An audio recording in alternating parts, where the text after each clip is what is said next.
Hello guys, welcome back to my channel creative story में आपका स्वागत है। तो चलिए guys, one night stand with a stranger का लास्ट पार्ट स्टार्ट करते हैं। तो अभी तक हमने देखा था कि विंग भी वांग जी को देखता है और शौक होते हुए कहता है, मिस्टर लैन आप यहाँ। वांग जी गुस्से में विंग का हाथ पकड़ता है और उसे साइड में ले जाकर कहता है, विंग ये सब क्या है? हाँ, तुम अचानक कहाँ चले गए थे? अब आगे, और ये क्या हालत बना रखी है तुमने? विंग वांग जी से कहता है, मैं ठीक हूँ वांग जी, और हाँ प्लीज़ छोड़िए, मुझे जाने दीजिए। इतना कहकर विंग वांग जी को इग्नोर करके जाने लगता है, मगर तभी वांग जी विंग का हाथ पकड़कर उसे दीवार पर पुश करता है और गुस्से में कहता है, अभी मेरी बात खत्म नहीं हुई विंग, और ये बताओ तुम मुझसे इतनी नफरत क्यों करते हो? हाँ बताओ मुझे, क्या उस दिन उस नाइट की वजह से, क्योंकि तुम्हें लगता है कि मैंने तुम्हारा फ़ायदा उठाया? पर विंग वांग जी के किसी भी सवाल का जवाब नहीं देता। ये देखकर वांग जी को काफ़ी गुस्सा आता है और वो अपना हाथ जोर से दीवार पर मार देता है, जिसके कारण वांग जी के हाथ से ब्लड रिसने लगता है, जो देखकर विंग घबरा जाता है और उसे वही मंजर याद आता है जहां उसके डैड के सर से भी ब्लड गिर रहा था। वो सब याद करते हुए विंग काफ़ी घबरा जाता है और वो वांग जी के हाथों से ब्लड गिरते देख एकदम बेहोश हो जाता है, जो देखते हुए वांग जी कहता है, विंग क्या हुआ तुम्हें? विंग विंग और फिर उसको ब्राइडल स्टाइल में उठाता है और उस रेस्टोरेंट के रेस्ट रूम में ले जाकर आराम से लिटा देता है। उसके बाद वांग जी वहीं इधर उधर पानी का गिलास ढूंढता है, जो वांग जी को मिल भी जाता है, और फिर वांग जी जल्दी से अपने हाथ में पानी लेता है और विंग के फेस पर छींटे मारते हुए उसे होश में लाता है। कुछ देर बाद विंग होश में आ चुका था और उड़ते ही वांग जी से पूछता है, आपका हाथ? फिर वांग जी का हाथ देखकर कहता है, रुको मैं अभी आया, और फिर रेस्टोरेंट के किचन में जाकर हल्दी का लेप लाता है और वांग जी के हाथ पर अप्लाई करते हुए पूछता है, ये क्या किया आपने? इतनी ज़ोर से दीवार पर हाथ कौन मारता है? वांग जी कहता है, विंग मेरी बात सुनो और ये सब छोड़ो, मुझे केवल तुमसे जवाब चाहिए। ये सुनते ही विंग वांग जी के आंखों में देखने लगता है, वहीं वांग जी भी विंग की आंखों में देखता है और अब विंग वांग जी से कहता है, अच्छा बताओ क्या जानना चाहते हो आप? वांग जी कहता है, यही कि तुम मुझसे नफरत क्यों करते हो? तभी विंग कहता है, नहीं वांग जी, मैं तुमसे नहीं बल्कि अपने आप से नफरत करता हूँ। मैं अपने आप से दूर भागता हूँ क्योंकि मेरे अंदर इतनी हिम्मत नहीं है कि मैं तुमसे या फिर आयुन से नज़र मिला सकूँ। इसलिए मैं तुमसे दूर भागता हूँ क्योंकि मैं नहीं चाहता कि मेरा काला साया आयुन के ऊपर पड़े, इसलिए मैं उसे तुम्हारे पास छोड़कर वहाँ से भाग गया। वांग जी कहता है, विंग तुम क्या कह रहे हो? मुझे साफ साफ बताओ क्योंकि मुझे कुछ समझ नहीं आ रहा। विंग कहता है, वांग जी मैं तुम्हें क्या बताऊं कि मैं एक मर्डरर हूं। वांग जी कहता है, मर्डरर? विंग कहता है, हाँ मर्डरर। वांग जी कहता है, तुमने किसका मर्डर किया? विंग कहता है, अपने बाबा का। वांग जी शौक होकर कहता है, बाबा का? विंग कहता है, हाँ मैंने अपने बाबा को मार डाला। तभी वांग जी कहता है, विंग ये तुम क्या कह रहे हो? ये सब कब और कैसे हुआ? विंग कहता है, उसी रात जब तुमने मेरे साथ नाइट स्पेंड की थी। हाँ उसी रात को जब मैं बेहोश पड़ा हुआ था और जब मैं होश में आया तो मुझे बहुत गुस्सा आ रहा था। मैं यही सोच रहा था कि कैसे कोई भी पर्सन किसी स्ट्रेंजर के साथ में नाइट स्पेंड कर सकता है, इसीलिए मैं बहुत गुस्से में था। और फिर जैसे तैसे मैं घर पहुंचा तो देखा मेरी माँ घर के दरवाजे पर बैठकर मेरी राह देख रही थी। मैं अपनी माँ को बताने वाला ही था कि मेरे साथ क्या क्या हुआ। तभी मेरे बाबा आ गए, वो भी नशे की हालत में। और मेरे बाबा जो घर पर केवल मुझसे और मेरी माँ के मेहनत के पैसे लेने ही आते थे, क्योंकि उनको शराब और जुए की लत थी। और तो वो माँ के साथ गाली गलौज करते थे, उन्हें मारते थे। और उस दिन भी ऐसा ही हुआ। वो घर आकर माँ पर चिल्लाने लगे, उनके साथ बदतमीजी करने लगे, और मैं जो पहले ही गुस्से में था वो सब बर्दाश्त नहीं कर पाया और मैंने अपने बाबा को पुश कर दिया और वो जाकर सीधे ज़मीन पर गिर गए। कुछ देर बाद उनके सिर से ब्लड गिरने लगा। उसके बाद मैं काफ़ी घबरा गया था। तभी मेरी माँ ने मुझे वहाँ से भगा दिया और मैं भाग भी गया था। लेकिन जब मुझे एहसास हुआ कि नहीं मैं गलत कर रहा हूँ, तब तक काफ़ी देर हो गई थी, क्योंकि मेरा गुनाह मेरी माँ ने अपने सिर ले लिया था और पुलिस मेरी माँ को गिरफ्तार करके ले गई थी। उसके बाद मुझे एहसास हुआ कि तुम्हारे नाइट स्पेंड करने की वजह से मेरी लाइफ एक पल में ख़त्म हो गई। हाँ वांग जी, अगर उस दिन तुम मेरे साथ नाइट स्पेंड नहीं करते तो शायद मैं इतने गुस्से में नहीं रहता और मेरे हाथ से मेरे बाबा का खून नहीं होता और खून के इल्ज़ाम में मेरी माँ जेल नहीं जाती। उस एक नाइट में मेरी पूरी ज़िंदगी तिनके की तरह बिखर गई। खैर फिर भी मैं सब चीज़ों को भूल के आगे बढ़ने लगा। लेकिन अचानक 3 महीने बाद मुझे पता चला कि मैं प्रेग्नेंट हूँ। ये सब सुनकर तो मैं शॉक हो गया, क्योंकि जिस चीज़ को भूल के मैं आगे बढ़ रहा था वही चीज़ आज उस बेबी के रूप में मेरे सामने आ गया था। मैंने मैंने बेबी को ना रखने का भी फैसला लिया था, मगर मेरी बॉडी इस चीज़ की इजाज़त ही नहीं दे सकी। उसके बाद मजबूरन मुझे बेबी को बर्थ देना पड़ा, लेकिन बेबी के आने के बाद मैं आयुयान को वो प्यार दे ही नहीं पाया जो उसे मिलना चाहिए था। इसीलिए मैं उसे तुम्हारे पास छोड़कर भाग गया है, क्योंकि मैं नहीं चाहता था कि मेरी काली परछाई कभी भी आयुयान पर पड़े। इसलिए वांगजी मैं तुमसे बचने की कोशिश कर रहा था, मगर हाँ, दिमाग में तो ये हमेशा से था कि आयुयान को तुम्हें ही दूंगा, वैसे भी वो बेबी तुम्हारा है। ये सुनकर वांगजी कहता है, आई एम सॉरी विंग, मैं नहीं जानता था कि मेरी रट और तुम्हारे साथ इस नाइट स्पेंड करने से इतना कुछ हो जाएगा। उसके लिए आई रियली सॉरी विंग। लेकिन विंग, ये सब जो कुछ भी हुआ, आई मीन तुम्हारे हाथों तुम्हारे बाबा के साथ, वो सब मर्डर नहीं था, बल्कि जस्ट ये एक्सीडेंट। हाँ विंग, वो एक एक्सीडेंट था, इसमें तुम्हारी कोई गलती नहीं थी, इसलिए अपने आप को मर्डरर मानना छोड़ दो। विंग एक स्मक करते हुए कहता है, छोड़ दूँ? कैसे छोड़ दूँ वांगजी?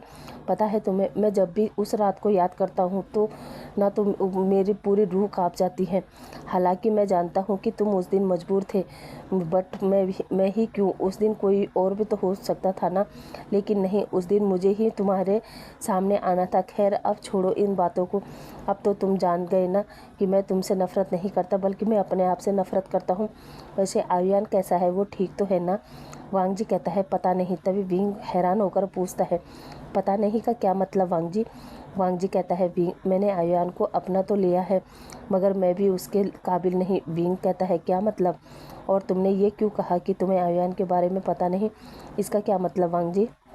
वांगजी कहता है, वो क्या है ना विंग, जब से तुम आयुयान को लैंड मेंशन में छोड़ के गए हो, तब से मैं तुम्हें ढूंढने के लिए बस इधर उधर ही भटक रहा था, इसलिए लैंड मेंशन भी नहीं गया। हाँ, गगा से बात होती है तो वो बताते हैं कि आयुयान ठीक है, मगर सच कहूँ तो उस दिन से मैंने आयुयान को सही से देखा भी नहीं है। विंग कहता है, क्या? वांगजी, ये तुम क्या कह रहे हो? तुम जानते हो ना, आयुयान अभी सिर्फ 5 साल का है। मैं तो उसे वो प्यार इस वजह से नहीं दे पाया कि मुझे उसे देखकर वो सब कुछ याद आता था, और डरता था कि अगर किसी दिन मेरे बारे में आयुयान को पता चल जाएगा तो उस पर क्या असर होगा, इसलिए मैं उससे दूर रहता था। और यही कारण भी था कि मैं आयुयान को तुम्हें ही सौंपना चाहता था, क्योंकि मैं चाहता था जो प्यार उसे उसकी माँ से नहीं मिला, वो प्यार शायद उसके डैड से उसे दे सके। मगर तुम कह रहे हो कि तुमने उसे देखा ही नहीं। और फिर पैनिक करते हुए कहता है, ओ गॉड, पता नहीं मेरा बच्चा कैसा होगा, किस हाल में होगा।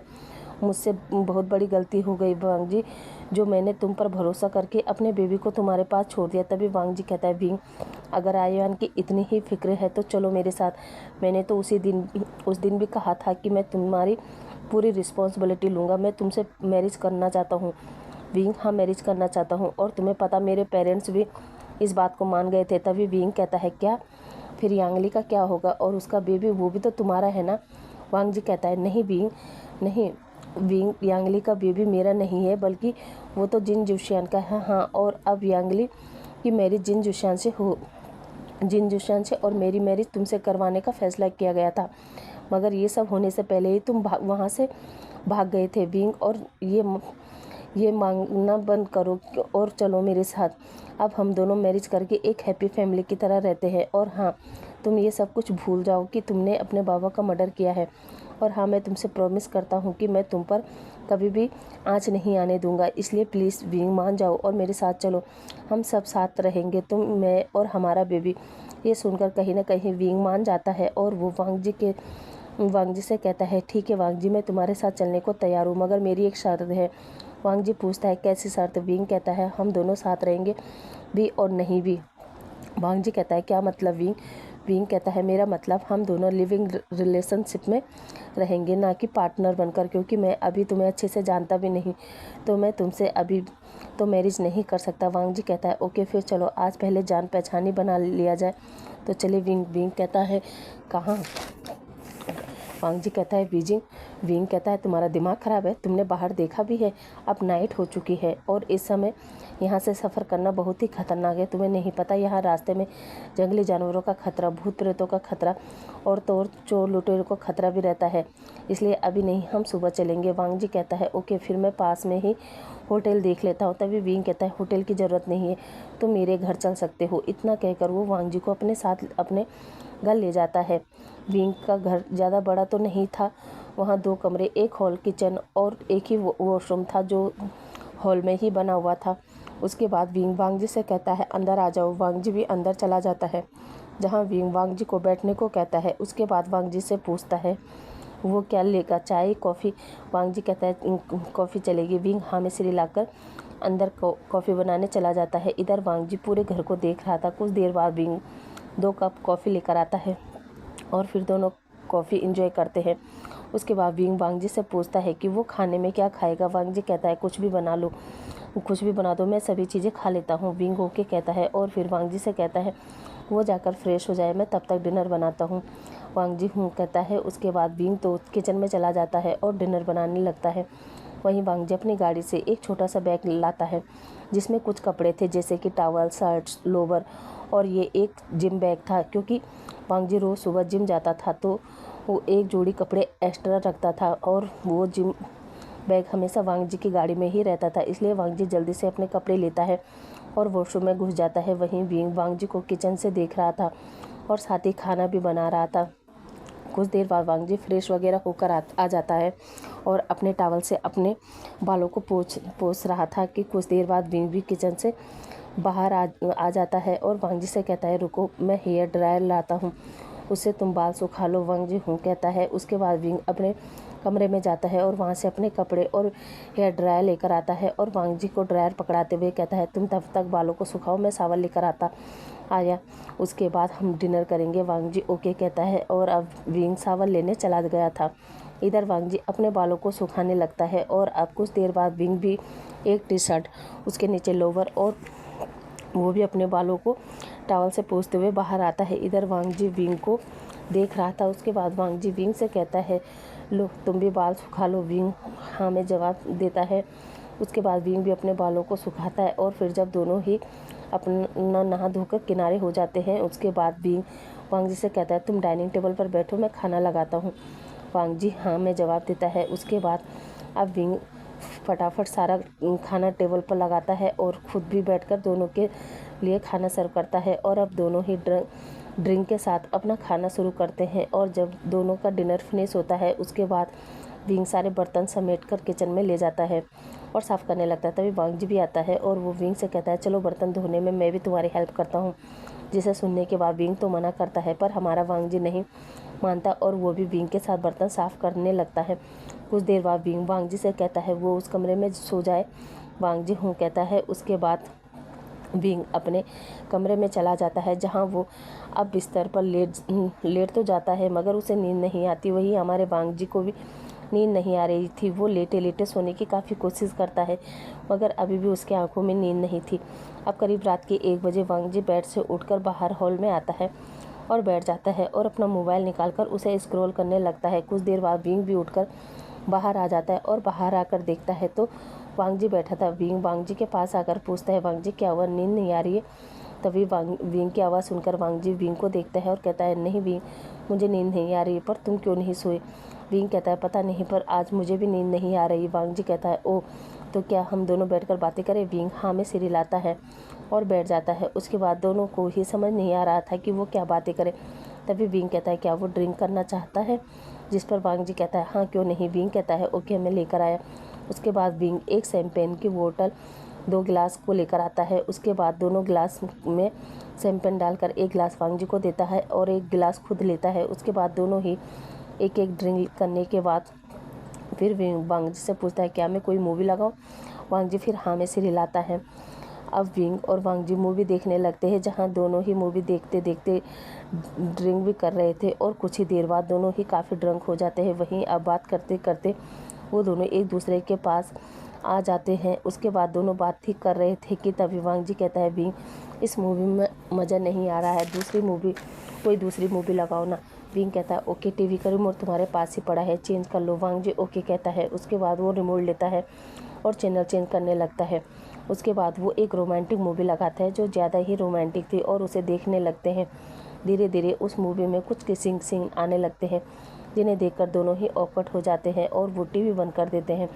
उसके बाद विंग वांग जी से कहता है वो सोने के लिए जा रहा है और जैसे ही खड़ा होता है वो लड़खड़ा कर वांग जी के ऊपर गिर जाता है और विंग का हाथ अचानक वांग जी के प्राइवेट पार्ट पर पड़ जाता है जिसके कारण वांग जी आउच करता है क्योंकि विंग के हाथ से वांग जी के प्राइवेट पार्ट दब गया था और वांग जी को पेन होने लगा। विंग जल्दी से उठता है और कहता है, ओ सॉरी वांग जी, कहाँ लगी, बताओ मुझे, बताओ। और वो वांग जी का हाथ हटाकर देखने लगता है।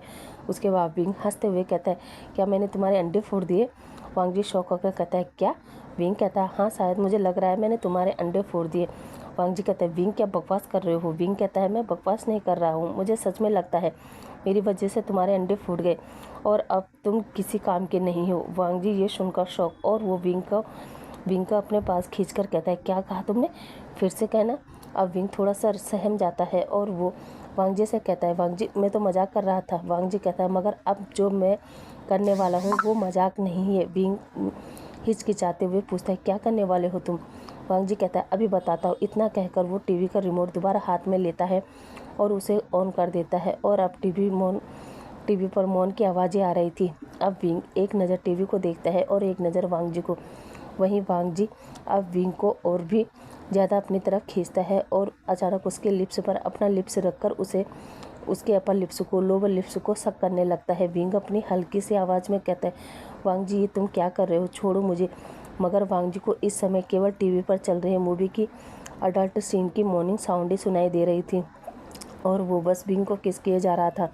इधर विंग की बॉडी इन सब से रिएक्ट करने लगती है क्योंकि जो भी हो जैसा भी हो वांग जी विंग का अल्फा था और वांग जी ने भी विंग को 5 साल पहले ही मार कर दिया था। इसलिए विंग भी वांग जी के कैद से खुद को नहीं छुड़वाता और वो भी वांग जी के किस में मेल्ट होने लगता है। कुछ देर बाद विंग भी वांग जी को रिस्पॉन्स करने लगता है और अब दोनों ही एक दूसरे को हॉट पैशनेट डीप किस करने किए जा रहे थे।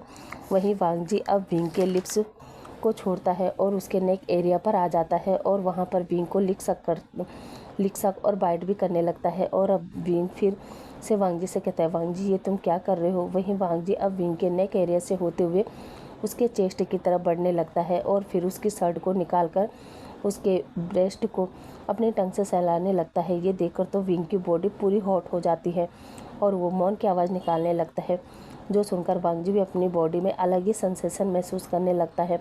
उसके बाद वांग जी विंग को धीरे धीरे काउच पर ही लेटा देता है और अब उसके पूरे चेस्ट से होते हुए उसके बेली पर आता है और उसके नेवल के अराउंड उसे किस करता है, बाइट करता है और फिर बेली से नीचे आते हुए उसके लोवर को भी निकाल देता है। और अब विंग वांग जी के सामने एकदम नेकेड था, जहाँ पहले तो वांग जी विंग की बॉडी को देखता है और फिर अपने भी कपड़े उतारकर विंग के प्राइवेट पार्ट को अपने हाथ में लेता है, उसे स्क्वीज करता है और फिर अपने माउथ में इन आउट करता है। कुछ देर बाद विंग पूरी तरह सेटिस्फाइड हो जाता है। उसके बाद विंग भी वांग जी को सेटिस्फाइड करने लगता है, मगर वांग जी बहुत ही हॉट हो चुका था, इसलिए वांग जी विंग को प्रिपेयर करता है और विंग को काउच से उठाकर उसके अपने ऊपर बैठने को कहता है। उसके बाद वो विंग के साथ इंटीमेट होने लगता है। वहीं विंग तो और तेज़ तेज़ मौन करने लगता है। वहीं वांग जी विंग को हर एक पोजीशन में विंग के साथ इंटीमेट यहाँ तक कि सुबह हो जाती है, मगर अभी भी दोनों एक दूसरे से अटैच ही रहते हैं। वो अभी भी अपनी एक्टिविटी कर ही रहे थे और फिर जब दोनों ही 7-8 राउंड करने के बाद थक जाते हैं और फिर दोनों ही सो जाते हैं। उसके बाद तो कब सुबह होती है और कब रात दोनों को ही पता नहीं चलता। और अब पूरा 24 घंटे सोने के बाद नेक्स्ट डे जब विंग की आँख खुलती है तो वो अपना सर पकड़ लेता है, क्योंकि विंग कभी भी इतनी ड्रिंक नहीं करता था तो उसके सर में अभी भी दर्द हो रहा था। उसके बाद वो अपने पास में वांग जी को देखता है और शॉक हो जाता है, क्योंकि उसने वांग जी को दूसरे रूम में सोने को कहा था, पर वांग जी तो उसके साथ उसके बेड पर ही सो रहा था। उसके बाद विंग को कुछ अजीब फील होता है और वो अपना ब्लैंकेट उठाकर देखता है तो शॉक, क्योंकि विंग पूरा नेकेड था। वहीं वो वांग जी को भी हाथ से टच करता है तो वांग जी भी पूरा नेकेड था। ये देखकर तो विंग शॉक और वो जल्दी से बैठने लगता है, पर उसकी बॉडी की तो बैंड बजी हुई थी, इसलिए उसकी बॉडी में काफ़ी पेन था, जिसके कारण वो चिल्लाता है। विंग की चिल्लाने की आवाज़ सुनकर वांग जी की भी नींद टूट जाती है और वो जल्दी से बैठकर विंग से पूछता है, क्या हुआ? विंग जिसको काफ़ी पेन हो रहा था, लेकिन कुछ देर बाद वो पेन को इग्नोर करते हुए वांग जी से पूछता है, वांग जी तुमने मेरे साथ क्या किया? तुमने फिर से मेरा फ़ायदा उठाया? ये सुनकर वांग जी शॉक और वो विंग से कहता है, नहीं विंग, मैंने तुम्हारा फ़ायदा नहीं उठाया, बल्कि ये जो कुछ भी हमारे बीच हुआ वो हम दोनों का प्यार था। हाँ विंग, तुम मानो ना मानो, लेकिन तुम भी मुझसे प्यार करते हो, केवल तुम मानना नहीं चाहते हो। विंग कहता है, जो भी हो वांग जी, मगर तुमने मेरे नशे में होने का फ़ायदा नहीं उठाना चाहिए था। वांग जी कहता है ओ फिर ये तो मैं भी बोल सकता हूँ ना कि विंग तुमने मेरा फ़ायदा उठाया, पर मैं ऐसा नहीं कहूँगा क्योंकि मैं अच्छे से जानता हूँ कि ये जो कुछ भी हमारे बीच हुआ है ये हम दोनों की बॉडी नीड थी। आखिर तुम कब तक इस बात से इनकार करोगे? हाँ पर विंग बताओ, मुझे कब तक इनकार करोगे कि तुम मेरे ओमेगा और मैं तुम्हारा अल्फ़ा नहीं हूँ? और हाँ, हमारा एक बेबी भी है, हम एक फैमिली है। विंग फैमिली तुम समझ रहे हो ना? अब विंग वांग जी की बात को समझते हुए कहता है ठीक है। उसके बाद वो दोनों फ्रेश होते हैं और उसके बाद वो बीजिंग जाने के लिए निकल जाते हैं, जहाँ रास्ते में वांग जी विंग को बताता है कि जब आयुआन उसे देखेगा तो वो बहुत हैप्पी होगा, साथ ही घर के सभी मेंबर भी। जिसे सुनकर विंग कुछ भी नहीं कहता क्योंकि उसे एक डर सता रहा था कि क्या सच में उसे वांग जी की फैमिली स्वीकार करेगी और क्या आयुआन उसे अपनाएगा, ऐसी माँ को जिसने उसे कभी भी अच्छे से ट्रीट नहीं किया। विंग आते आते ये सभी सोच रहा था। वहीं वांग जी तो हैप्पी था कि फाइनली उसे विंग मिल गया और अब वो अपने बेबी के साथ और विंग के साथ हैप्पी रहेगा।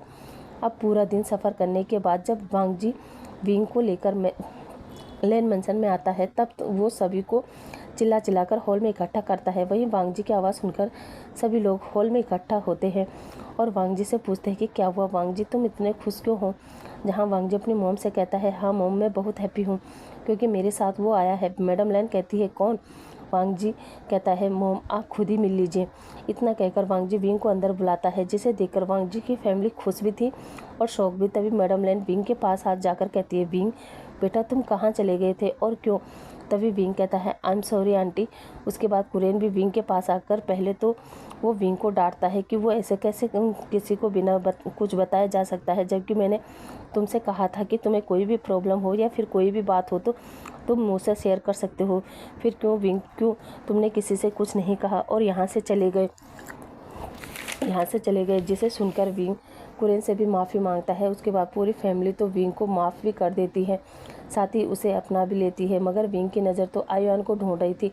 वहीं कुछ देर होने के बाद विंग मैडम लैन से पूछता है आंटी आयुआन कहाँ है? मैडम लैन विंग को बताती है कि वो सो चुका है, क्या मैं उसे जगा दूँ? जो सुनकर विंग कहता है नहीं, उसे सोने दीजिए, मैं उसे सुबह मिल लूँगा। मैडम लैन ओके कहती है। उसके बाद वांग जी से कहती है वांग जी जाओ विंग को रूम में ले जाओ, मैं तुम्हारा डिनर कमरे में ही भिजवाती हूँ। जिसे सुनकर वांग जी कहता है नहीं मॉम, हम डिनर करके आए हैं, वो क्या है ना लेट हो गया था इसलिए हम दोनों बाहर से ही खाकर आ गए थे। आप चिंता मत कीजिए, जाइए आप लोग आराम कीजिए। उसके बाद विंग और वांग जी सभी को गुड नाइट कहते हैं और फिर सभी लोग अपने अपने कमरे में चले जाते हैं। विंग भी वांग जी के साथ रूम में आ जाता है और अब विंग और वांग जी दोनों एक साथ ही बेड पर लेट जाते हैं। जहां वांग जी तो थक चुका था तो उसे नींद आ जाती है, मगर हमारे विंग को नींद नहीं आती क्योंकि वो आयुआन के बारे में ही सोच रहा था कि वो आयुआन से जब मिलेगा तो वो कैसे रिएक्ट करेगा। यहाँ तक कि आयुआन भी किस तरह रिएक्ट करेगा, वो मुझे देखकर हैप्पी होगा, मुझे हक करेगा। विंग यही सब सोच रहा था। अब next morning madam Lan, Mingyao और विंग तीनों हॉल में बैठे थे। तभी मिंग्याओ मैडम लैन से कहता है मॉम, आयुआन जग गया होगा तो मैं उसे रेडी करके नीचे लाती हूँ। मैडम लैन हाँ में जवाब देती है। उसके बाद मिंग्याओ आयुआन के कमरे में जाती है, उसे जगाकर उसे नहलाती है, धुलाती है और फिर स्कूल के लिए रेडी करके नीचे लाती है। जहाँ अब आयुआन विंग को देखता है तो वो एकदम स्टिफ होकर विंग को ही देख रहा था। वहीं विंग भी आयुआन को ही देख रहा था। तभी मिंग्याओ कहता है आयुआन बेबी क्या हुआ, क्या तुम विंग से नहीं मिलोगे? बेटा वो तुम्हारी मॉम है। जो सुनकर आयुआन कहता है नहीं मॉम, वो मेरी मॉम नहीं है, आप मेरी मॉम हो और आइंदा से आप इन्हें मेरी मॉम नहीं बोलेंगे, मैं इन्हें नहीं जानता। आयुआन के मुंह से ये सब सुनकर विंग का तो दिल ही टूट जाता है। जो देखते हुए वांग जी चिल्लाकर कहता है आयुआन ये क्या कह रहे हो तुम? अब आयुआन वांग जी को देखता है और वांग जी से कहता है एक्सक्यूज मी, आप कौन हो और आप मुझसे किस तरह बात कर रहे हो? आयुआन की ऐसी बात सुनकर वांग जी कहता है आयुआन ये किस तरह की बात कर रहे हो, भूल गए मैं तुम्हारा डैड और विंग तुम्हारी मॉम है? इतना सुनना हुआ ही था कि आयुआन कहता है रॉन्ग मिस्टर लैन, ना ही आप मेरे डैड है और ना ही वो मेरी मॉम है। मैं आप वो दोनों शख्स हो जो बच्चे तो पैदा कर देते हैं लेकिन वो कैसा है, क्या कर रहा है, क्यों कर रहा है, उससे कोई फ़र्क नहीं पड़ता। और ना ही आप उस बच्चे को वो प्यार देते हैं जिस प्यार की उसे सबसे ज़्यादा ज़रूरत होती है। वैसे थैंक गॉड मेरे पास मेरे मम्मा और मेरे डैडा थे जो मुझे अपनी जान से ज़्यादा प्यार करते हैं। और हाँ, आप दोनों मेरे कुछ भी नहीं हो।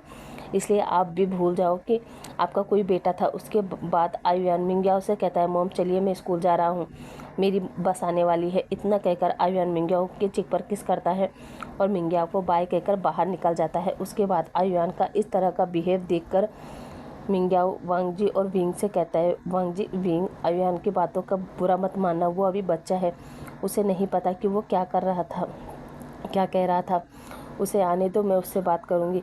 तभी वांगजी मिंग्याओ पर चिल्लाकर कहता है अब क्या बात करेंगे आप? हाँ मॉम, आप दोनों मेरे पीठ पीछे आयुयान को ये सब सिखा रहे थे, आपने मिलकर आयुयान के दिल में मेरे और विंग के प्रति इतना जहर भर दिया। मॉम मुझे आपसे ये उम्मीद नहीं थी। तभी चिंगीजुन चिल्लाते हुए कहता है वांगजी ये अपनी माँ से कैसे बात कर रहे हो, और मिंग्याओ से भी। तभी वांगजी कहता है डैड आपको नहीं पता कि अभी अभी आयुयान ने हमसे कैसे बात की। चिंगीजुन कहता है मैं जानता हूँ, मैंने सुना आयुयान ने कैसे बात की। इसका ये मतलब तो नहीं है कि तुम अपनी मॉम और मिंग्याओ उसको ये सब सिखा रही है। वांगजी कहता है तो डैड मैं क्या करूँ, हमारा बेटा अपने रियल मॉम डैड को छोड़कर गगा को अपना पेरेंट्स समझ रहा है और हमसे कह रहा है कि हम उसके कुछ नहीं है, तो इसको हम क्या समझे? इसका मतलब तो यही है ना कि मिंग्याओ या फिर मॉम उस बच्चे के दिल में जहर भर रहे हैं। तभी चिंगीजुन कहता है इसमें तुम्हारी मॉम और मिंग्याओ की कोई गलती नहीं है, गलती है तो तुम्हारी और विंग की, जिसने बचपन से आयुयान को माँ का प्यार नहीं दिया। और जब तुम्हें पता चला कि आयुयान तुम्हारा बेबी है, उसके बाद तुमने क्या किया? तुम भी उसे छोड़कर बस विंग की तलाश में लग गए। तुमने एक बार भी जानने की कोशिश की कि तुम्हारा बेटा किस तरह घर में एडजस्ट कर रहा है? और अरे वो तो तुम्हारी माँ से बात भी नहीं करता था, वो तो भला हो मिंग्याओ का, जिसने उसे टाइम दिया, वो प्यार दिया जिसके लिए वो तरस रहा था। ये तो स्वाभाविक है ना कि बच्चे को जहाँ प्यार मिलेगा, अपनापन मिलेगा, वो उन्हें ही अपना पेरेंट्स मानेगा। इसलिए अब बकवास बंद करो और अगर आयुयान को अपना बनाना चाहते हो तो उसे प्यार दो, उसे टाइम दो, समझे? वांगजी कहता है ठीक है डैड, तो मैं विंग और अपने बेबी को लेकर अभी दूसरे मेंशन में रहूँगा। जो सुनकर सभी कहते हैं वांगजी ये तुम क्या कह रहे हो? वांगजी कहता है हाँ डैड, मैं विंग और अपने बेबी को लेकर दूसरे मेंशन में रहूँगा। तभी मिंग्याओ कहता है नहीं वांगजी ऐसा मत करो, वो बच्चा है, अगर तुम उसे ज़बरदस्ती दूर ले जाओगे तो वो कभी भी तुम्हारे पास नहीं आएगा। बेहतर यही होगा कि तुम और विंग उसे यहीं रहकर अपना बनाओ। तभी वांगजी मिंग्याओ से कहता है ब्रदर इन लॉ ये सब आपके होते हुए तो नहीं हो पाएगा, क्योंकि मैं जानता हूँ आप ऐसा होने नहीं दोगे, क्योंकि खुद तो आप बेबी को बर्थ नहीं दे सकते, ना वांगजी की दे सकते। वांगजी की ये बात सुनकर तभी सिचेन चिल्लाता है वांगजी, और फिर पास आकर वांगजी को एक जोरदार थप्पड़ मारते हुए कहता है बस करो वांगजी, तुम क्या बोल रहे हो, तुम्हें समझ भी आ रहा है? तभी वांगजी कहता है क्या गलत कह रहा हूँ गगा, सही तो कह रहा हूँ। ब्रदर इन लो बेबी को बर्थ नहीं दे सकते, इसलिए वो हमारे बेबी को अपने पास रखना चाहते हैं। और अगर ये इतना ही अपना मानती है तो पूछो इनसे, ये आयुयान को ले जाने से मना क्यों कर रही है? पूछो इनसे गगा, पूछो। तभी सिचेन कहता है वांगजी मुझे मिंग्याओ से कुछ भी पूछने की ज़रूरत नहीं, क्योंकि मिंग्याओ जो कह रहा है वो सही कह रहा है। अगर तुम आयुयान को यहाँ से ले गए तो तुम आयुयान से और भी दूर हो जाओगे, इसलिए ठंडे दिमाग से काम लो। तभी वांगजी कहता है वाह गगा वाह, आप भी मिंग्याओ की बात में आ गए। अरे आप जानते हैं ना गगा, मिंग्याओ कभी बेबी को बर्थ नहीं दे सकता, इसलिए वो ये गेम खेल रही है ताकि वो आयुयान को मुझसे और विंग से अलग कर दे। तभी सिचेन कहता है बस वांगजी बस, और तुमसे किसने कहा कि मिंग्याओ बेबी को बर्थ नहीं दे सकता? वांगजी मैं तुम्हें तुम्हारी जानकारी के लिए बता देता हूँ कि मिंग्याओ में किसी भी तरह की कोई कमी नहीं है, वो बेबी को बर्थ दे सकता है। अरे अगर कमी है तो वो मुझ में है, मैं बाप नहीं बन सकता, समझे? हमें तो मिंग्याओ का एहसान मानना चाहिए था कि इतना कुछ होने के बाद भी उसने हमारे घर को नहीं छोड़ा। वो हमेशा से मॉम के ताने सुनता था, लेकिन फिर भी पलटकर कभी भी मॉम को ये जवाब नहीं दिया कि कमी उसमें नहीं बल्कि उनके बेटे में है। मैं उसे बेबी नहीं दे पाया। ये सुनकर तो मैडम लैन, चिंगीजुन, कुरेन, विंग, खुद वांगजी शौक था कि क्या उसके गगा कभी फादर नहीं बन सकते। तभी विंग कहता है बस वांगजी बस, अब और कुछ नहीं। और हाँ याओ गगा जो कह रहे हैं वो सही कह रहे हैं, हम आयुयान को दूर ले जाकर कभी भी अपना नहीं बना सकते, इसलिए हम कहीं नहीं जा रहे हैं, यहीं रहेंगे। जो सुनकर वांगजी कहता है विंग ये तुम क्या कह रहे हो? तुम्हारा बेबी, तुम्हारा आयुयान तुम्हारे सामने किसी और को मॉम कहेगा तो क्या तुम बर्दाश्त कर पाओगे? विंग कहता है वांगजी उसमें गलती किसकी है? हमारी है ना। और वैसे भी किसी बच्चे को जन्म देने से हम उसके पेरेंट्स नहीं बनते, जन्म देने के साथ साथ हमें उससे प्यार भी देना पड़ता है, उसकी केयर भी करनी पड़ती है। और हमने आयुआन को ना ही वो प्यार दिया और ना ही वो केयर कर पाए जिसकी उसने हमसे हमेशा उम्मीद लगाई थी। तो इसमें गलती किसकी है? किसी की नहीं है, हमारी है। इतना कहकर विंग वापस कमरे में चला जाता है और फिर विंग के पीछे पीछे वांगजी भी चला जाता है। इधर सिचेन मिंग्याओ को भी कमरे में ले जाता है और अब हॉल में मैडम लेन, चिंगी जून और कुरेन थे जो आपस में बैठकर यही सोच रहे थे कि ये क्या हो रहा है। वही मैडम लेन तो सोच रही थी कि उसने मिंग्याओ को कितना भला बुरा कहा, जबकि इस घर को वारिस देने के पीछे उसकी तो कोई गलती ही नहीं थी।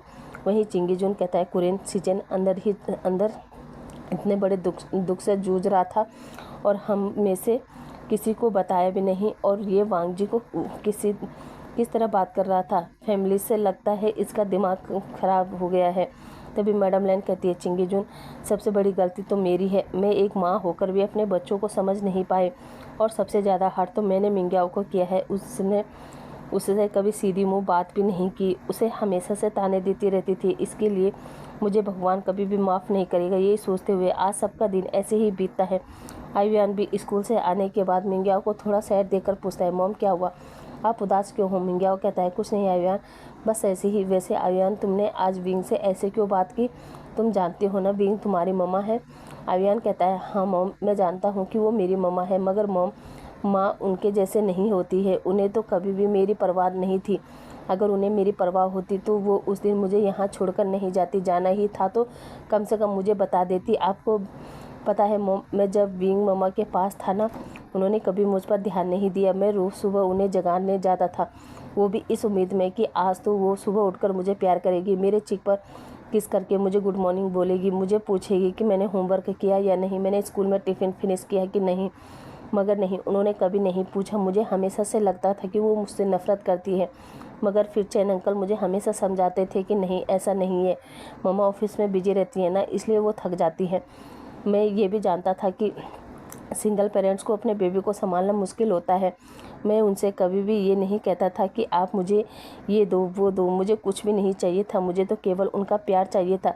मगर उन्होंने वो भी मुझे नहीं दिया, और फिर जब मुझे मेरे डैड मिले वो भी मुझे छोड़कर ऐसे भागे कि मैं पता नहीं उन पर कितना बड़ा बोझ था। और फिर डैड, उन्होंने भी क्या किया, मम्मा के जाने के बाद एक बार भी उन्होंने मुझे पलट कर नहीं देखा, ये भी नहीं देखा कि मैं ज़िंदा हूँ या मर गया। वो तो आप थे। आपके आने के बाद मुझे पता चला कि माँ क्या होती है, माँ का प्यार क्या होता है। अब आप ही बताइए मैं कैसे उन्हें माँ मान सकता हूँ जिन्होंने कभी मुझे प्यार ही नहीं किया। आयुआन की ये सारी बातें विंग भी सुन रहा था, और ये सुनकर विंग के दिल में पेन हो रहा था। और अब विंग को अपनी गलती का एहसास हो रहा था कि उसने अपने गिल्ट के चक्कर में क्या खो दिया है। अब विंग को अपनी हर गलती का एहसास हो रहा था, और अब धीरे धीरे समय बीत रहा था। जहां वांगजी और सिचेन के बीच में कोल्ड वार चल रही थी, वहीं विंग और मिंग्याओ करीब आ रहे थे। साथ ही धीरे धीरे आयुआन अब विंग के करीब आते जा रहा था, लेकिन अभी भी आयुआन विंग से एक माँ की तरह प्यार नहीं कर रहा था, जो देखते हुए विंग एक बहुत बड़ा फैसला लेता है। और अब वो वांगजी के पास आकर वांगजी से कहता है कि वांगजी, मैं तुमसे बात करना चाहता हूँ। वांगजी विंग से कहता है हाँ कहो विंग।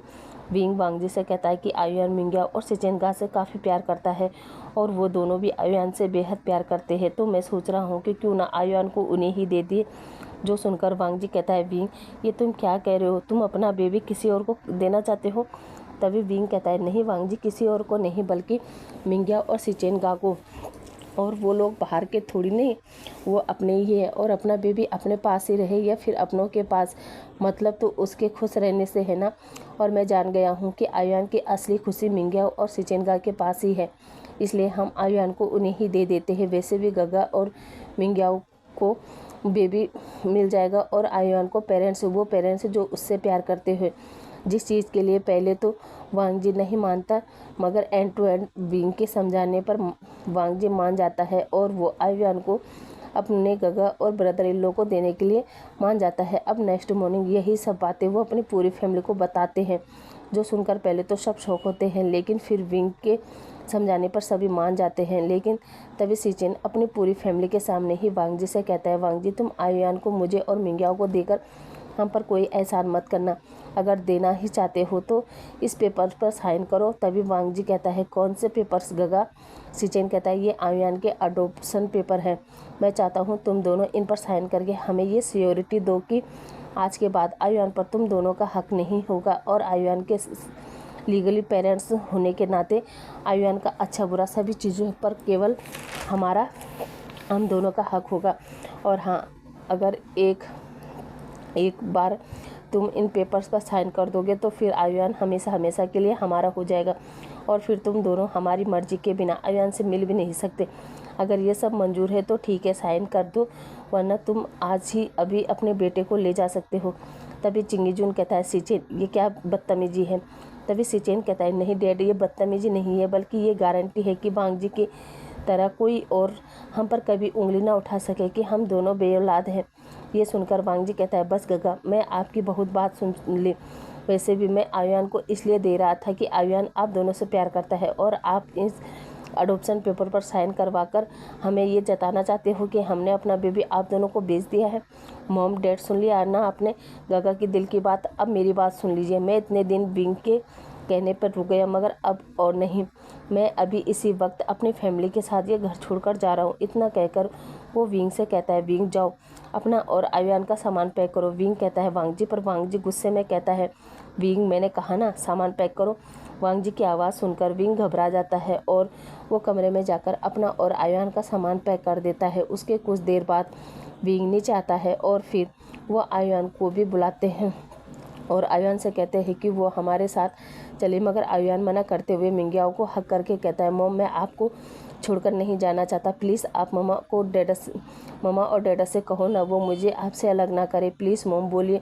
आयुआन की बात सुनकर मिंगियाओ का कलेजा फटता जा रहा था, लेकिन वो कुछ भी नहीं कर सकता था। वहीं विंग को भी ये सब बुरा लग रहा था, लेकिन वांगजी के गुस्से के कारण वो भी कुछ नहीं कहता।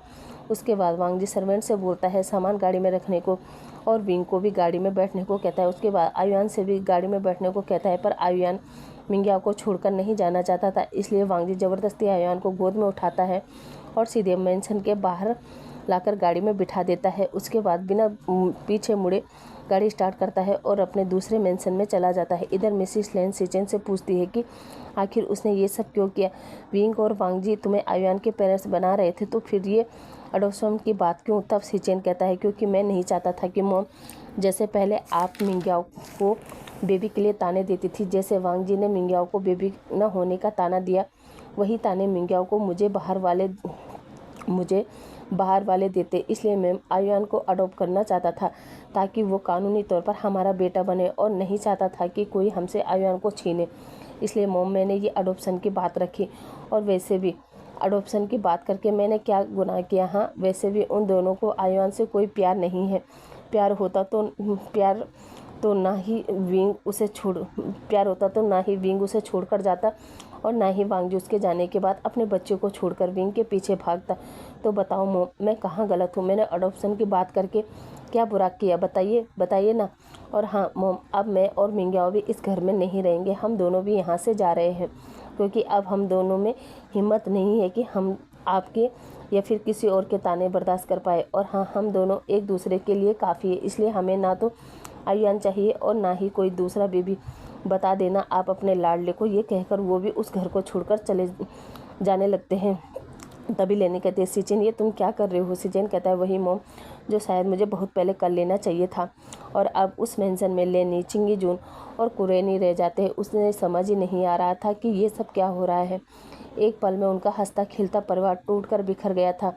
अब ऐसे ही शौक में उनका पूरा दिन निकल जाता है। वहीं दूसरी तरफ हम विंग और वांगजी को देखते हैं, जो आयुआन के पास बैठकर उससे बात करने की कोशिश करते हैं, पर आयुआन ने तो दोनों से बोलना बंद कर दिया था। साथ ही उसने सुबह से कुछ खाया भी नहीं था, जो देखते हुए विंग काफ़ी परेशान हो जाता है। वहीं दूसरी तरफ हम मिंगियाओ और सिचेन को देखते हैं। वो दोनों भी पागलों की तरह एक दूसरे को हक करके बैठे थे। साथ ही मिंगियाओ तो सुबह से ही आयुआन को मिस करते हुए रो रहा था। उसने भी सुबह से खाना पीना कुछ नहीं खाया था और अब सिचेन से शिकायत कर रहा था कि क्यों उन्होंने अडॉप्शन की बात उठाई।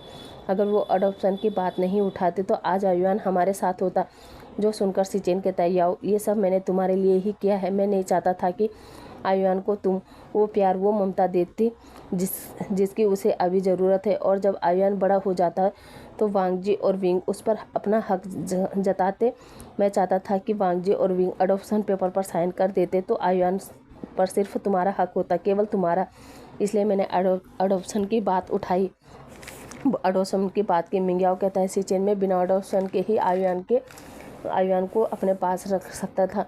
वैसे भी माँ की ममता के सामने अडोप्टेड चाइल्ड हो या फिर खुद का बच्चा क्यों ना हो, वो अपना ही होता है। बच्चे को तो जहाँ प्यार मिले, जिससे प्यार मिले उसी को अपना मानता है, और आयुआन भी मुझसे प्यार करता था, अपना मानता है। इसलिए मुझे फ़र्क नहीं पड़ता कि वो विंग और वांगजी का बेबी है या फिर किसी और का।